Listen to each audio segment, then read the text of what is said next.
काही जणांनी राष्ट्रवादी काँग्रेस पक्षाच्या वतीने पत्रकार परिषद घेतली असं टीव्हीवर आम्ही पाहिलं। ती पत्रकार परिषद म्हणजे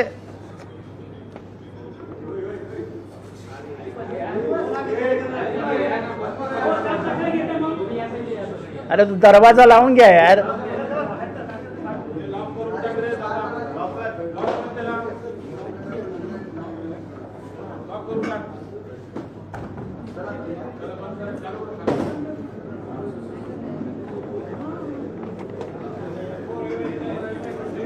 त्या पत्रकार परिषदेमध्ये एक प्राइम मिनिस्टर अपॉइंट झाला, एक प्रेसिडेंट अपॉइंट झाला, एक डेप्युटी प्राइम मिनिस्टर अपॉइंट झाला, असे विविध पदं वाटण्यात आली। पण त्याला कायदेशीर संविधानिक मान्यता होती का हा प्रश्न तुम्ही विचारला असता तर त्याचं उत्तर काय मिळालं असतं? त्यांना संविधानिक आणि कायदेशीर मान्यताच नाही अपॉइंटमेंट करण्याची। कारण का party constitution which is approved by ECI, there is only one political party, Rashtrawadि Congress Party, and whose president is Mr. Sharad Pawar. आणि हे कोणी मान्य केलं? तिथे बसलेल्या किटी पार्टीला बसलेल्या सगळ्या लोकांनी मान्य केलं की आमचे अध्यक्ष शरद पवार आहेत। आता पार्टी कॉन्स्टिट्यूशन मध्ये शरद पवारांचे अधिकार दिलेले आहेत। ही पार्टी कॉन्स्टिट्यूशन रूल्स हे कॉन्स्टिट्यूशन नुसार framed under article 21 sub clause 6A of the constitution, म्हणजे इलेक्शन कमिशननी मान्यता दिलेल्या संविधानातनं जन्माला आलेले रूल्स अँड रेग्युलेशन्स जे आहेत त्या रूल्स अँड रेग्युलेशन्स मध्ये पार्टी प्रेसिडेंट जे अधिकार आहेत ते अधिकार मी आपल्याला वाचून दाखवतो। ते अधिकार असे आहेत,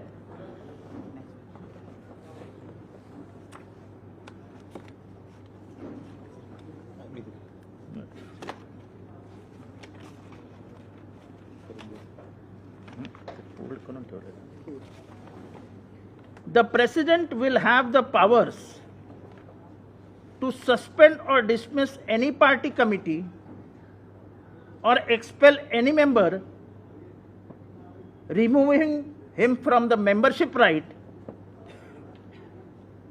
or any body holding important national positions in the party, or authorize anybody to take action if he is convinced that serious damage will be caused to the party unless such action is taken immediately. But any such action shall be forwarded to the Central Disciplinary Committee for approval. He shall also report the matter to the next meeting of WC for gratification. हे झाले अध्यक्षांचा अधिकार, त्यांचे special अधिकार आहे त्याच्यात। आणि हे शरद पवारांचे कालचे पत्र ज्यामध्ये सुनील तटकरे आणि प्रफुल्ल पटेल यांना पक्षातून निलंबित करण्यात आलेलं आहे।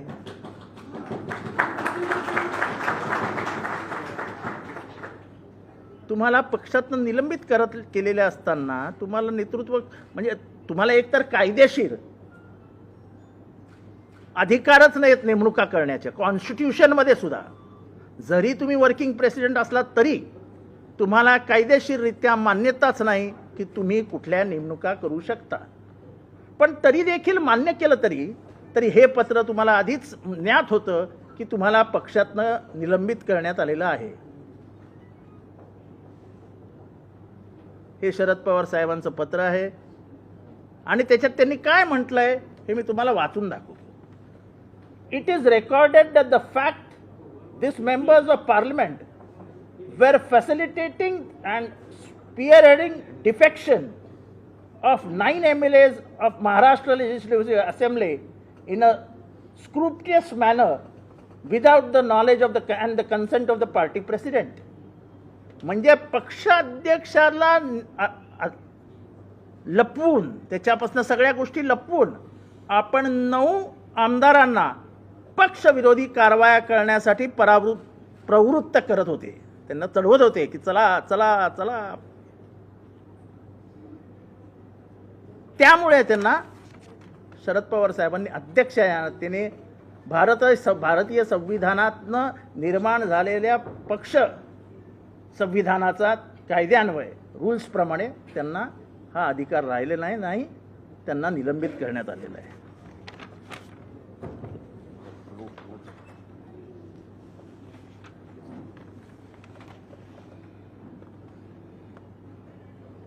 नंतर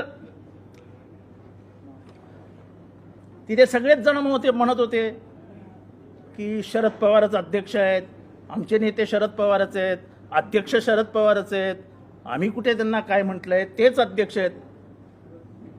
मग प्रश्न उतरतो नैतिकतेचा.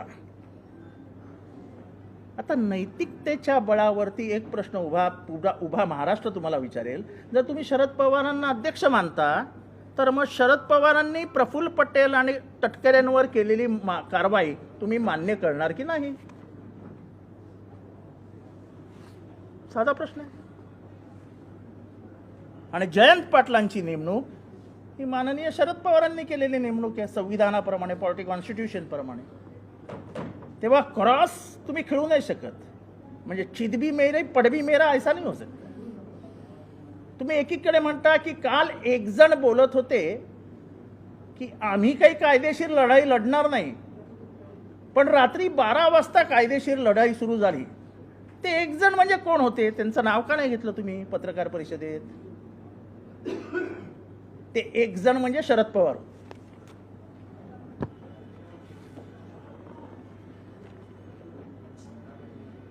शरद पवार साहेबच बोलले होते, पण जयंत पाटील साहेब म्हणाले की आपण कायदेशीर गेलं पाहिजे. आणि पवार साहेबांनी सांगितलं की जयंत पाटलांना अधिकार आहेत काही गोष्टींचे, त्याप्रमाणे ते कायदेशीर कारवाई करू शकतात. त्याप्रमाणे त्यांनी कारवाई केली. त्याच्याबद्दल मला आक्षेप असण्याचं कारणच नाही, कारण का तो राज्याचा अधिकार आहे. त्यामुळे कायद्याच्या अज्ञानापोटी त्यांनी केलेल्या कुठल्याही अपॉइंटमेंटला काही मान्यता नाही, कारण का संविधानाप्रमाणे जोपर्यंत राष्ट्रीय अध्यक्ष त्याला मान्यता देत नाही तोपर्यंत त्याला कुठल्याही परिस्थितीत मान्यता देता येत नाही. हा इथलं संविधान आहे. आणि तुम्हीच म्हणता की शरद पवार हे आमचे राष्ट्रीय अध्यक्ष आहेत. स्वतः तटकरेंनीही मान्य केलं, स्वतः भुजबळांनीही मान्य केलं, स्वतः प्रफुल्ल पटेलांनीही मान्य केलं, आणि स्वतः अजितदादांनीही मान्य केलं. मग राहिलं काय आता? त्यामुळे चंद्रचूड यांचं जजमेंट मी तुम्हाला वाचून दाखवतो.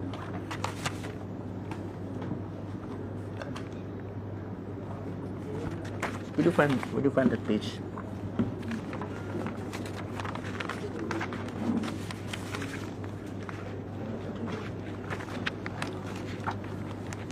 असं आहे की आमच्या नशिबाने मागच्या वर्षी सुभाष देसाई वर्सेस गव्हर्नर आणि गव्हर्नमेंट ऑफ महाराष्ट्र, म्हणजे ते विधानसभा, ह्यांच्या विरुद्ध ज्या याचिका 5 याचिका पारित करण्यात आल्या त्याच्यातनं खूप गोष्टी स्पष्ट करण्यात आल्या ज्या ह्याच्या आधीच्या कुठल्याही याचिकेत स्पष्ट झाल्या नव्हत्या. एक तर पहिली गोष्ट म्हणजे व्हिपची अपॉइंटमेंट ही फक्त पॉलिटिकल पार्टीचा अध्यक्ष करू शकतो असं लिहिलेलं आहे. हे कोणी लिहिलं आहे? चंद्रचूड यांच्या जजमेंटमध्ये आलेलं आहे. व्हिपचं जजमेंट का इथे आहे? Judgment I have this. The political party and not the legislature party appoints the whip and the leader of the party in the house. Further, the direction to vote in a particular manner to abstain from voting is issued by the political party and not the legislature party. या judgement मध्ये स्पष्ट लिहिलेलं आहे की legislature पार्टीला कुठल्याही प्रकारचा अधिकार पक्ष म्हणून नाही. पक्ष हा वेगळा आणि लेजिस्लेचर पार्टी ही वेगळी. लेजिस्लेचर पार्टीला पक्ष म्हणून बघणं हे सुप्रीम कोर्टाने अमान्य केलंय की पक्ष हा अनेक ठिकाणून बघावा लागतो. त्याचे विंग्स असतात, वुमेन विंग असते, युथ विंग असते, युवती विंग असते, अमुक काही विंग असतात, तमुक काही विंग असतात. पक्ष कार्यकर्त्यांचं जाळं असतं. त्या जाळ्यातनं पक्ष निर्माण होतो. 40 निवडून आलेल्या आमदारातनं पक्ष निर्माण होत नाही. हे त्यांनी शिवसेनेच्या जजमेंटमध्ये क्लिअर करून टाकलं.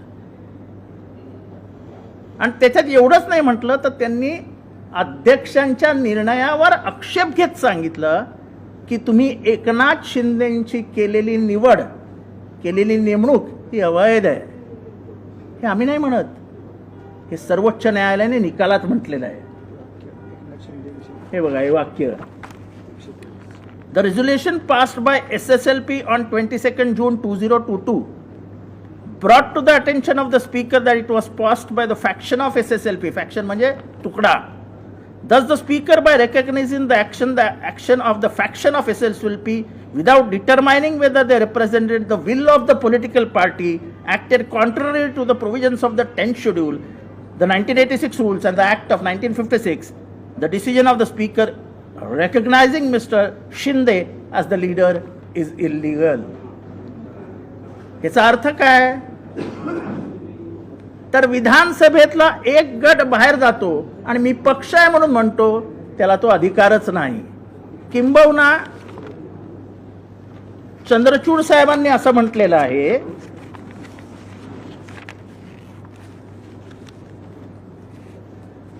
when the anti-defection law seeks to curb defections from the political party, it is only a logical corollary to recognize that the power to appoint the whip vests with the political party.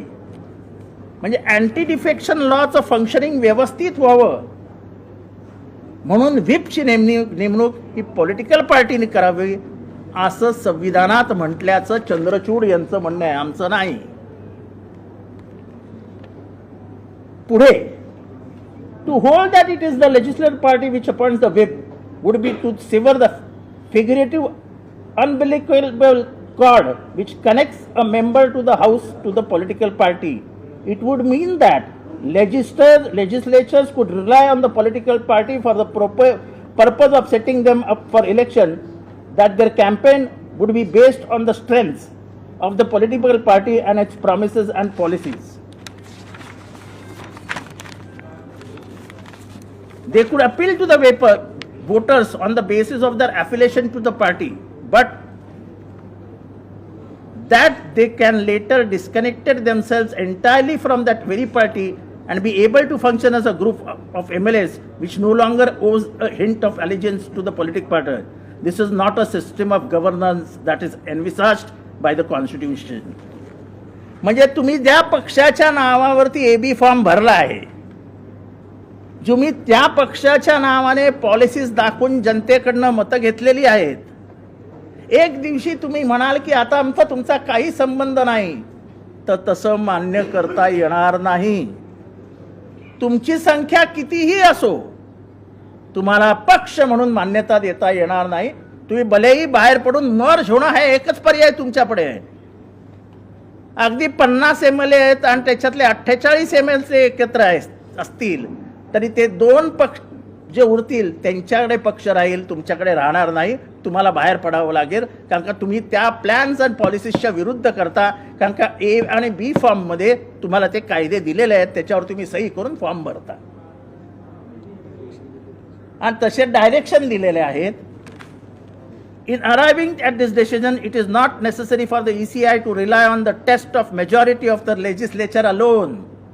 In cases such as the present one, it would be futile, म्हणजे ती आत्ताची की केस होती शिवसेनेची, futile to assess which group enjoys the majority in the legislature.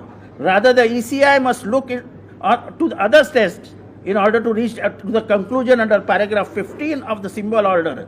The other test may include an evaluation of the majority in the organizational wings and the political party, and analysis of provisions of the party constitution or any other appropriate test. म्हणजे काय, 40 आमदार आहेत, त्या 40 आमदारांच्या जीवावर तुम्ही पक्ष नाही ठरवू शकत. बाजूला कोण बसलेत? कार्यकर्ते. ही पक्षाची ताकद आहे. मागे पदाधिकारी बसलेत, ही पक्षाची ताकद आहे. पक्ष संघटनेला विचारात घेतल्याशिवाय तुम्हाला पक्षाची मान्यताच देता येत नाही. ते संविधान आहे, ते पार्टी कॉन्स्टिट्यूशन आहे. त्यामुळे आजची जी त्यांनी पत्रकार परिषद घेतली ती किटी पार्टीसाठी होती. तू जिंकलीस, मी पण जिंकले, झालं चला आता पेढे आणा आणि एकमेकांना खायला घाला. अशी पार्टी चालत नाही. पार्टी संविधानाने चालते. संविधान कोणाकडे आज? इलेक्शन कमिशनने मान्यता दिलेलं संविधान कोणाकडे आहे? सर्वोच्च न्यायालयाने दिलेल्या निकालात देखील त्यांनी तेच म्हटलं आहे की स्पीकरनी नेहमी संविधान कोणाच्या हातात आहे, ज्या दिवशी या घटना घडतात तो विचार करायला हवा. त्या 140 पानामध्ये हे मी तुम्हाला दाखवीन. आता माझ्याकडे ती पटकन सापडणार नाही, पण त्याच्यात स्पष्ट एक वाक्य आहे की संविधान कोणाच्या हातात आहे, ज्या दिवशी ह्या घटना घडलेल्या आहेत तेव्हा या कोणाच्या हातात होतात, आणि जेव्हा 2 फॅक्शन झाल्या त्या फॅक्शनच्या दिवशी संविधान कोणाच्या हातात होतं. हा ECIला दिलेलं संविधान हे त्या पक्षाची ताकद असेल. म्हणजेच शरद पवारांच्या अध्यक्षतेखाली म्हणजे अध्यक्ष असलेले राष्ट्रवादी काँग्रेस पक्ष जो स्थापन झाला त्याचं संविधान जे सबमिट केलं गेलं त्यालाच मान्यता मिळते. हे या जजमेंटमध्ये आलेलं आहे. आमच्या नशिबाने हा जजमेंट हे जजमेंटबद्दल 1-2 महिन्यापासून बोलत होतो, तेव्हापासून सांगत होतो की हे जजमेंट हे पुढचं हिस्टॉरिकल डिसिजन असेल to save the Indian democracy. हे माझे शब्द होते. मला वाटतं आपण त्या ह्याच्यात पार्टी YBला मी जेव्हा बोललो तेव्हा सांगितलं होतं की हे जजमेंट या जजमेंटच्या बाहेर कोणालाच जाता येणार नाही. आणि आता ते पुराव्यानिशी सिद्ध होतील की ह्या जजमेंटच्या बाहेर कोणालाच जाता येणार नाही. आणि म्हणूनच 16 जणांविरुद्धचं जे डिस्क्वालिफिकेशन आहे ते त्यांना मान्यच करावं लागेल. आणि तसंच 9 जणांविरुद्धचं जे डिस्क्वालिफिकेशन आहे तेही त्यांना मान्य करावं लागेल. कारण का त्यांनी केलेल्या कुठल्याही कृतीला वैधता नाही. उरलेल्यांनाही फक्त एकच ऑपॉर्च्युनिटी आहे, ती म्हणजे पवार साहेबांशी बोलून आम्ही तुमच्याबरोबर आहोत साहेब एवढंच सांगणं. आम्ही कोणालाही घाबरवत नाही. आम्हाला हेही माहिती आहे, कायद्याचं ज्ञान आम्हालाही आहे की एक जागा खाली होती विरोधी पक्षनेताची, ती माननीय यांनी पत्र दिलं, अध्यक्षांना दिलं आहे. ते काही मला पत्र दिलेलं नाही. कायदा मला व्यवस्थित समजतो. मी कायद्याचा अभ्यासक आहे. मी ग्रॅज्युएट आहे, PhD आहे. बोलय मला तुम्ही बुद्धू समजत होतात पूर्वीपासनं. पण जरी अध्यक्ष अपॉइंट करणार असले तरी अध्यक्षांना पत्र देण्याचा अधिकार हा पक्षाध्यक्षालाच असतो. जो विरोधी पक्षनेता नेमला जातो त्याचं पत्र पक्षाध्यक्षच देतो. तो स्वतःहून अपॉइंट नाही करत की मला कळलंय की तुमच्यातला हा विरोधी पक्षनेता आहे, तुला घे रे तुला. तसं नाही आहे. जयंत पाटलांनी तुमच्या नावाचं पत्र दिलं होतं ना, आणि त्याला अध्यक्षांनी मान्यता दिली. ती अध्यक्षांनी कधी दिली, कैशी द्यायची ते त्यांच्या हातात आहे, पण पत्र देण्याचा अधिकार जयंत पाटलांच्या हातात आहे. तेव्हा एखाद्याला असं खालचं दाखवायचं की म्हणजे ह्याला काहीच समजत नाही, उगेच बनवलेलं आहे, असं नाही आहे. कायदेशीर सगळं तपासून बनवलेलं आहे. अध्यक्षांनी निर्णय घ्यावा ना. काँग्रेसला जर मेजॉरिटी असेल तर द्यावी, पण आजच्या तारखेला आमच्याकडे मेजॉरिटी आहे.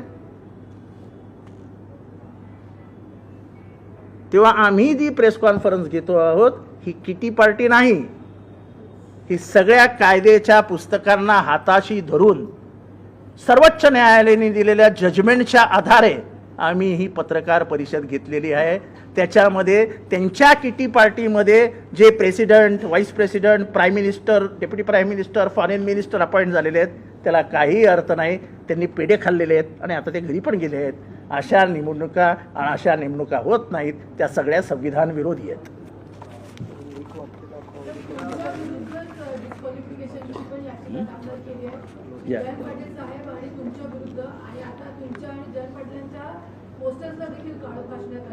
हे बघा, माझ्या तोंडाला काळं फासा, माझ्यावर दगड मारा, काही करा, मला काही फरक पडत नाही.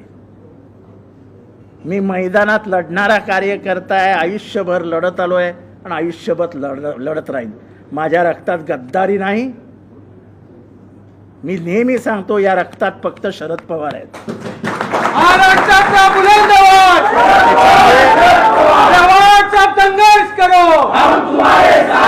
त्यामुळे 83 वर्षाच्या म्हाताऱ्याला परत कडकडीत उन्हात आणि पावसात आणून लढाईसाठी उभा करणं हे माझ्या रक्तात नाहीये.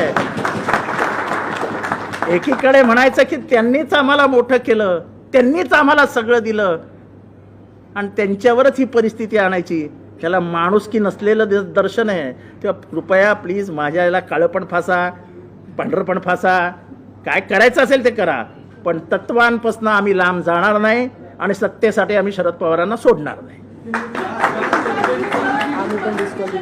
अहो त्यांनी काय क्वालिफिकेशन डिस्क्वालिफिकेशन करायचं असेल ते करू द्या, त्यांना अधिकार कुठला आहे डिस्क्वालिफिकेशनचा? अहो त्यांना व्हिपचाच अधिकार नाही, त्यांची पॉलिटिकल पार्टीच नाही, तो फुटीर गट आहे. आता जो व्हिपचा डिसिजन आलेला आहे इथे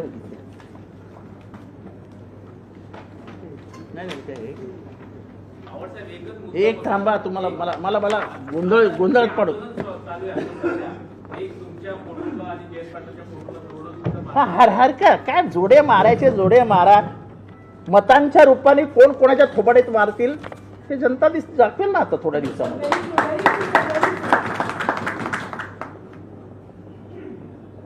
हे सुप्रीम कोर्टाचं आहे. Hence, the plain meaning of the provisions of the 10th Schedule 1986 rules and the Act of 1956 indicate that the whip and the leader must be appointed by the political party. The speaker, on taking cognizance of the resolution passed by the faction of SSLP, म्हणजे तुटलेल्या गटाच्या कडनं आलेल्या resolution led by Mr. Shinde, did not attempt to identify which two persons who were nominated, Mr. Prabhu or Gogole, were authorized by the political party.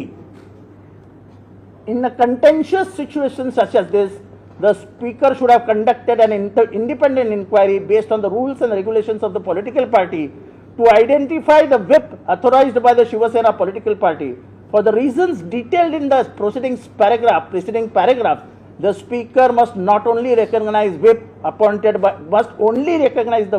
appointed by the political party. The decision of the speaker recognizing Mr. Gogole as the chief whip of the Shiva Sena is illegal because the recognition was based on a resolution of the faction of the SLP without undertaking an exercise to determine if it was the decision of the political party. माझी appointment ही political पार्टीने केलेली आहे, फॅक्शनने केलेली नाही. तिथे faction आहे, तिथे तुटलेला गट आहे. गट कितीही मोठा असो तो पॉलिटिकल पार्टी होत नाही असं ह्याच निकालात म्हटलेलं आहे.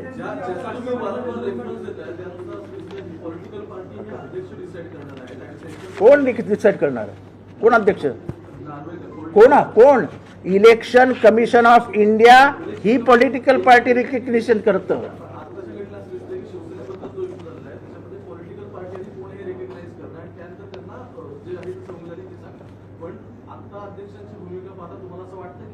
नाही, मला अध्यक्षांच्या भूमिकेवर आता बोलायचं नाही, कारण आम्ही त्यांच्याशी काही बोललेलो नाही. पण ह्याच्यामध्ये स्पष्टपणाने म्हटलेलं आहे की अध्यक्षांनी पॉलिटिकल पार्टी डिसाईड करताना लेजिस्लेचर पार्टीला कुठल्याही प्रकाराने पॉलिटिकल पार्टीची मान्यता देऊ नये आणि ECIचं डिसिजन आणि अध्यक्षाचं डिसिजन हे समांतरच गेलं पाहिजे असं काही नाही. अध्यक्षांनी आपली वेगळी हे लावून त्याबद्दलचा निर्णय घ्यावा. ह्या निर्णय ह्याच्यातच त्यांनी दिलेलं आहे. Legislature party cannot be taken as a political party. If it is taken, then the action of 10th schedule fails. म्हणजे 10व्या शेड्यूलचा काही उपयोग होणार नाही. हे 10व्या शेड्यूल का आणलं गेलं तर 1985च्या आधी भारताच्या स्वातंत्र्यानंतर जे काही उड्या मारायचे इथनं तिथे गयालाल नावाचा एक हरियाणामधला गयालाल नावाचा एक आमदार होता. त्यांनी 24 तासात 3दा पार्टी बदलली आणि म्हणून तो शब्द आला आयाराम गयाराम. आणि त्याच्यानंतर हे आलं. त्याच्यानंतर त्याच्यात शेड्यूल 10th शेड्यूलमध्ये पॅराग्राफ नंबर 3 होता. त्या पॅराग्राफ नंबर 3 मध्ये स्प्लिट अलाउड होतं. जेव्हा त्यांच्या लक्षात आलं की हे आमदार अत्यंत हुशार आहेत, हे स्प्लिटचा वापर करून घेत आहेत, तेव्हा त्यांनी स्प्लिटची प्रोव्हिजनच काढून टाकली. आणि स्प्लिट नसल्यामुळे तुम्हाला फक्त मर्जर आहे म्हणजे आता तुम्हाला फक्त बीजेपीची वाट मोकळी आहे, बाकी तुमच्या हातात काहीही नाही. पवार म्हणतात की सुप्रिया सुळे आणि प्रफुल्ल पटेल यांची नेमणूक कार्याध्यक्ष म्हणून कार्यकारिणीने केलेली आहे, त्यामुळे ती रद्द करण्याचा अधिकार पवार साहेबांना नाही. अध्यक्ष कुठल्याही क्षणाला कुठलीही कारवाई करू शकतो असं कॉन्स्टिट्यूशनमध्ये म्हटलेलं आहे. कृपया कॉन्स्टिट्यूशन मागून घेऊन वाचावं, मग आपल्याला ती बोलता येईल.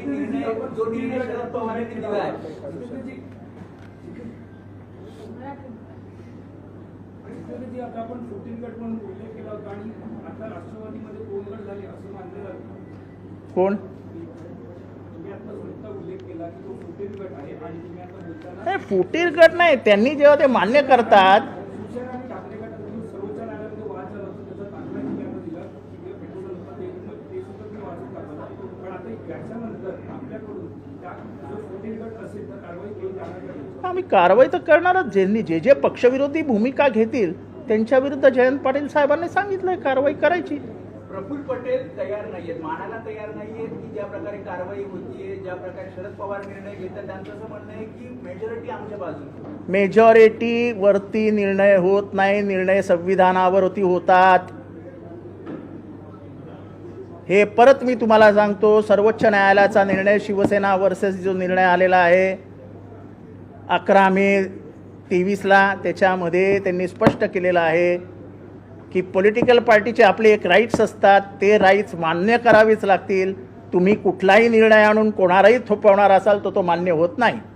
पवार साहेब त्यांचं असं म्हणणं आहे की तुम्ही आम्हाला आकडा विचारू नका, आमच्याकडे किती आमदार आहेत त्यांना विचारा, कारण पक्ष आमच्याकडे. पक्ष तुमच्याकडे कसा हा त्यांना प्रश्न विचारा, कारण का कायदेशीर नेमणूक केलेला एकही माणूस त्यांच्याकडे नाही. आणि कायदेशीर नेमणूक केलेल्या माणसांना शरद पवार साहेबांनी, ज्यांना ते स्वतःही अध्यक्ष मानतात, आता मानतील की नाही मला माहीत नाही, त्यांनी पक्षातनं बाहेर काढले. त्यांचं असं म्हणणं होतं की उपमुख्यमंत्री झाला राष्ट्रवादीचा आणि एक प्रकारे शरद पवार साहेबांना गुरुदक्षिणा. त्यांच्या मनाचा मोठेपणाला आम्ही खूप आदरयुक्त भावनेने बघतो आहोत. पण ज्या पद्धतीने शरद पवारांच्या विचारधारेविरुद्ध जाऊन जातीय पक्षांशी हातमिळवणी केली आहे, अशी गुरुदक्षिणा शरद पवारांना अपेक्षित नाही. एक मुद्दा असा आहे की शिवसेनेतून जे 40 लोक गेले त्यांना सत्ता म्हणून संबोधलं जातं, तर या संदर्भामध्ये काय भूमिका आहे? नाही, आम्ही कशाला भूमिका जनता घेते. भूमिका आपण नसते घ्यायची, जनता ठरवते कोणाला काय म्हणायचं, ते जनता ठरवेल ना, आपल्याला काय करायचं आहे. आणखी एक अजित पवारांनी दोनदा उल्लेख केला की पक्ष चिन्ह आणि नाव हे आमच्याकडे जाईल, तर आम्ही ऍक्च्युअल पक्षवादी. ॲक्च्युअल पक्ष तेच मी म्हटलं ना, ते किती पार्टी होती, ती किती पार्टीमध्ये तू पक्षाध्यक्ष, तू जनरल सेक्रेटरी, तू ट्रेझरर, ए पेढे येणारे वाटा, असं नाही होत. पण पुन्हा तोच प्रश्न येतो की जी लढाई शिवसेना 1 वर्ष लढली, अजूनही मुख्यमंत्री एकनाथ शिंदे ते प्रकरण प्रलंबित आहे, तुमची पण लढाई सुरू होणार चिन्हापासून. तुम्हाला सांगतो की आम्ही खूप सुदैवी आहोत. आमचे वकील पण म्हणतात की तुम्ही खूप सुदैवी आहात की आम्ही 1 वर्ष मेहनत घेतली, निर्णय आणला, निर्णय शिवसेनेच्या बाजूने आला. पण आता त्याच्यात जे निर्णय आहेत, व्हीप, गटनेता, पक्षनेतृत्व, व्हीपला मान्यता, हे सगळं जे कन्क्लुजन्समध्ये घेतलेलं आहे त्याचा उपयोग राष्ट्रवादी काँग्रेसला होईल.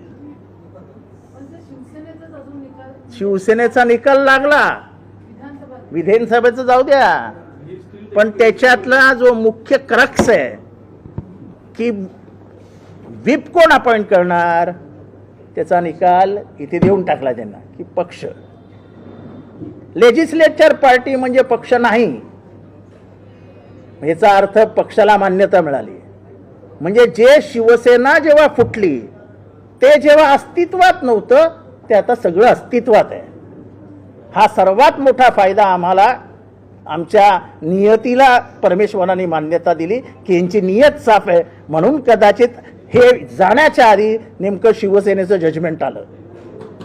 किती आमदारांच्या बरोबर संपर्क झालेला आहे आतापर्यंत? आम्हाला आम्ही काय सांगितलं तुम्हाला, एक जरी आमदार असला तरी पक्ष आमच्याकडेच राहणार.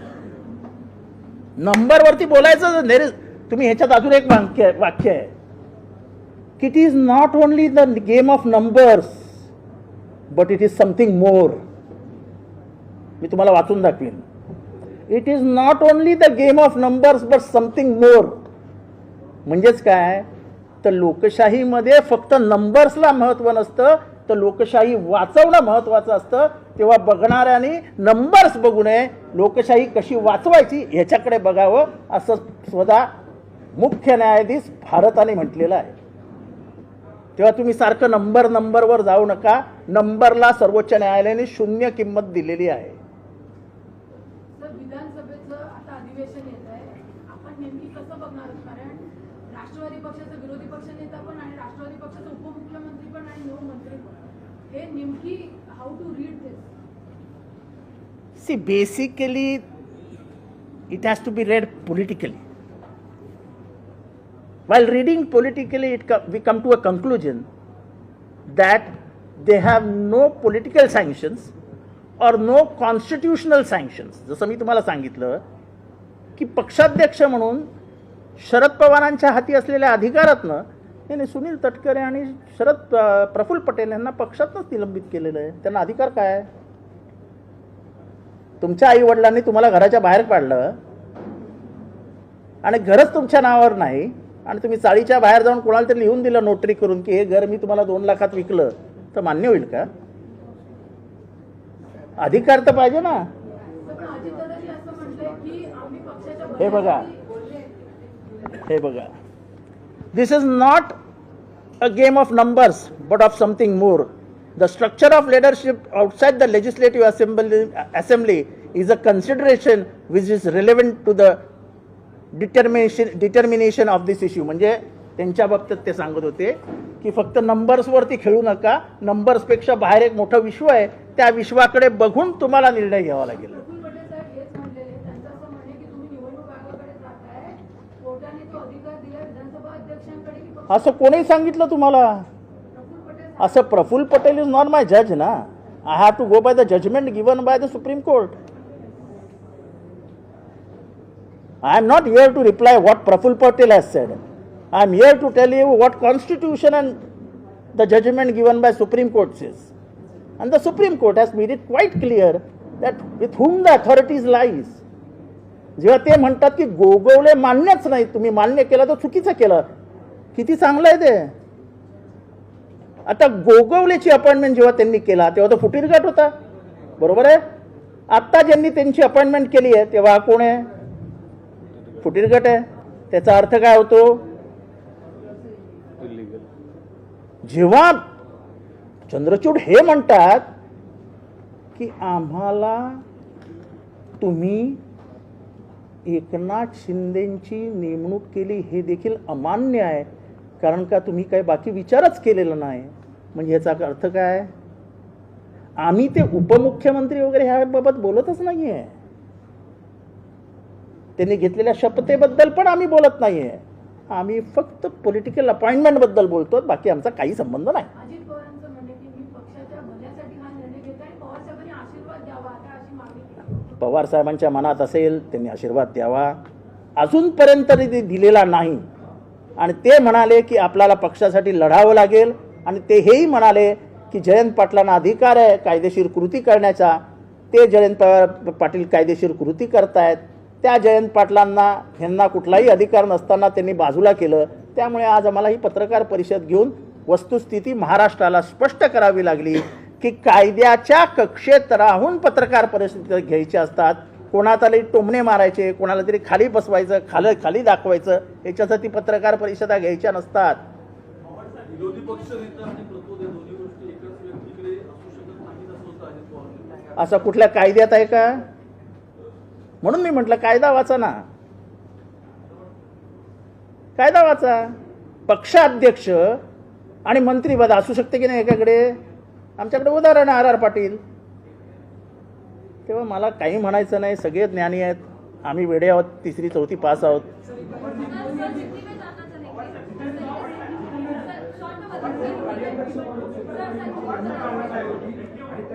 कायद्याध्यक्ष म्हणून दुसऱ्या नेमणूक करण्यात आली होती. त्याच्यानंतर तर अजित पवार यांनी मला विरोधी पक्षातून मुक्त करा, विरोधी पक्ष मुक्त पदावरून मुक्त करा असं देखील म्हटलं होतं.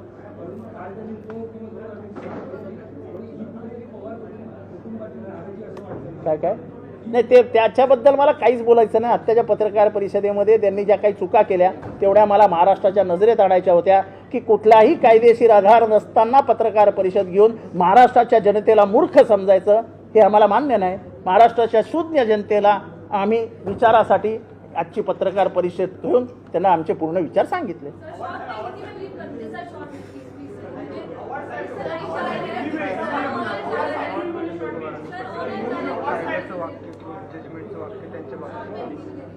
सर हिंदी में बता दीजिए जिस तरीके से आज प्रेस कॉन्फ्रेंस लिया गया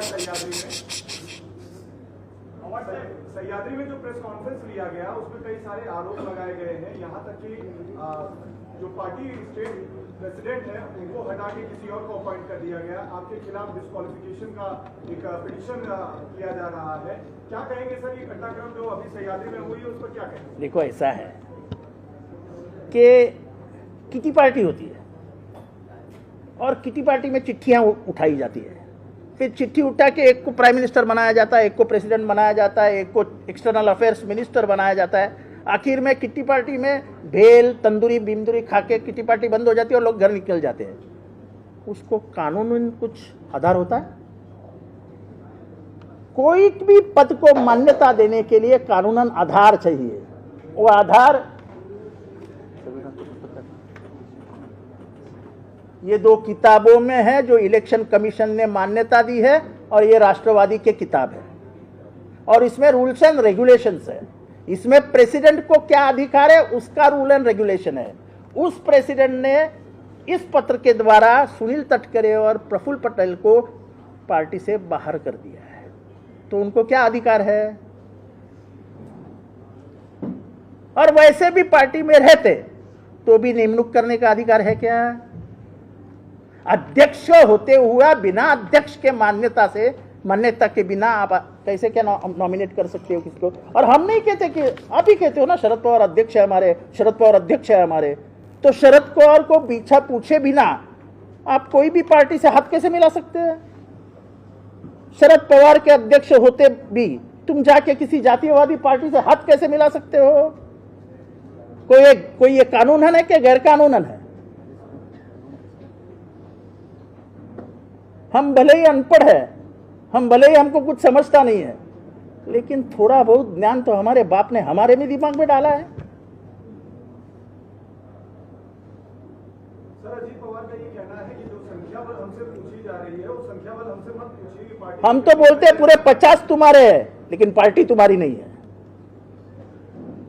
ये इस जजमेंट में है क्योंकि जजमेंट ने ये कहा है a legislature party cannot be identified as a political party, otherwise the use of schedule 10 will be null and void. उसका कोई मतलब ही नहीं रहेगा. शेड्यूल 10 ये बना ही गया इसलिए था कि लोकतंत्र में यहां से वहां जाने वाले लोकतंत्र को खराब कर रहे थे. और मैंने ये जब जजमेंट आया तब लोग बोल रहे थे कि जजमेंट को कोई मतलब नहीं है. मैं तब से कह रहा था कि ये जजमेंट ये आने वाले डेमोक्रेटिक जो अपनी आगे का फ्यूचर है, डेमोक्रेटिक फ्यूचर ऑफ इंडिया, इसके लिए बाइबल है. बाइबल इसमें जो लिखा है उस दीवार को पार करके कोई भी नहीं जा सकता है. उस दीवार को जो टकराएगा वो खत्म हो जाएगा. Thank you. हमारे चैनल को सब्सक्राइब करें, बेल आइकन जरूर प्रेस करें. हमारी न्यू वीडियो सबसे